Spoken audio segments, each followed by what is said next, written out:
अस्सलाम वालेकुम नाजरीन, ड्रामा से तर के वफा की नेक्स्ट एपिसोड में आप देखेंगे ये अनीला जो अपनी चालें चलना शुरू तो कर ही चुकी है। हया ने अनीला की सारी बातें सुन ली तो इसे सुना दिया, मगर अनीला तो सप्तैन के सामने उल्टा इसी पे इल्जाम लगा देती है कि इस हया ने मुझसे बदतमीजी की है। और सप्तैन भी इस बात पर कायल हो गया कि इस हया को आपसे माफी तो मांगनी ही पड़ेगी। बस अब रह रह कर ये मरियम बहुत ज्यादा परेशान है और ऊपर से हया कॉल भी पिक नहीं करती क्योंकि इसी परेशानी से हया को काफी बुखार हो जाता है। मगर वहाँ पर सप्तैन जो कि मरियम से शुक्र अपना रवैया बदलता नहीं, मगर अंदर से मरियम परेशान तो है। मगर ये अनीला तो मजीद चाल चलती है अपने भाई के सामने अच्छा बनने की खातिर। मरियम के पास आकर उसे गिफ्ट देती है। मरियम खुश हुई उसका शुक्रिया अदा करती है। यूं सप्तैन के लिए अपनी बहन का दिल तो और भी बड़ा हो गया कि हया ने देखो किस तरह से आपी को बातें सुनाई, मगर मरियम से उनका रवैया अच्छा है। बस यही ड्रामे ही तो करने हैं अनीला ने अभी शुरू में, ताकि कल का वक्त उसके हाथ में हो।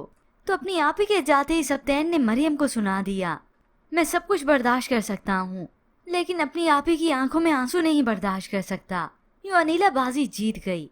अपनी बहन के ये ड्रामे देखकर तो सजीला अपने शोहर को ही अकल देती है, अगर इस घर में रहना है ना अदील तो आप ही की तरह तमाशे करना सीखो। और यहाँ पर सप्तैन जो कि अचानक से मरियम और अपनी आप ही को कहीं चलने का कहता है। मरियम के घर तो जाना ही है, मगर ये तो दिमाग में सरप्राइज है इस सप्तैन की। वो दोनों को एक घर लेकर आता है। अनीला पूछती भी है कि सप्तैन कहाँ लेकर जा रहे हो, मगर वो बड़े मान से अंदर इन दोनों को लेकर जाता है। और तभी एक फाइल मरियम के हाथ में थमाता है। मरियम, ये तुम्हारी मुंह दिखाई का तोहफा, ये घर तुम्हारा है। ये देखकर मरियम तो काफी खुश हुई, मगर ये अनीला वो तो हक्की बक्की रह गई।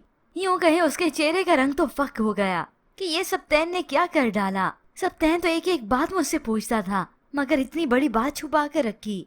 तो बस फिर इस अनीला को तो उसी वक्त बुखार चढ़ गया। इसी हसद के मारे वो तो जैसे अंदर ही अंदर से फूट फूट कर रोने लगी। तभी सप्तैन को बहाना करती है, सप्तैन मेरी कुछ तबीयत अजीब हो रही है, मैं बाहर जा रही हूँ गाड़ी में बैठने। यूं सप्तैन भी जाने की इजाजत दे देता है। और तभी वो मरियम को ऊपर लेकर आता है, सारा घर दिखाता है। दोनों बहुत ही खुश होते हैं। और इधर अनीला का गुस्से से बुरा हाल होता है। वो तो फौरन से सजीला को कॉल करके सब कुछ बताती है। सिप्ते ने 2 मंजिल का घर दिया है मुंह दिखाई में। ये सुनकर तो सजीला भी हैरान हो गई। वो सप्तैन जो कि छोटी छोटी बात में आपसे मशवरा करता था, इतना बड़ा फैसला खुद से कैसे कर लिया, यही तो बहनों को समझ नहीं आ रही।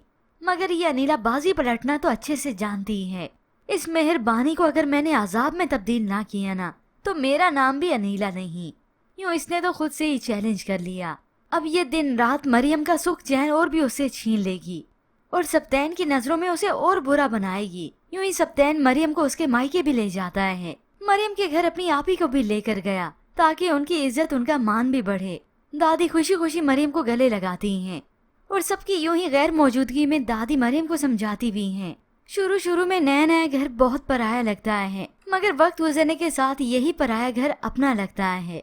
और यहाँ पर हया की बात तो वैसी ही रह गई, क्योंकि यहाँ घर वालों से मालूम होता है कि हया को बहुत तेज बुखार है। मगर अब अनीला की वजह से मरियम और उसकी फैमिली को बहुत ही ज्यादा टफ टाइम देखना पड़ेगा। खास तौर पर असल आजमाइश तो सप्तैन पर अब आई है, क्योंकि वो अपनी आप ही की बातों पर आंखें बंद करके एतबार करता है। और यही उसकी बहुत बड़ी खामी है जो कि उसकी जिंदगी में मजीद परेशानियां लेकर आएगी।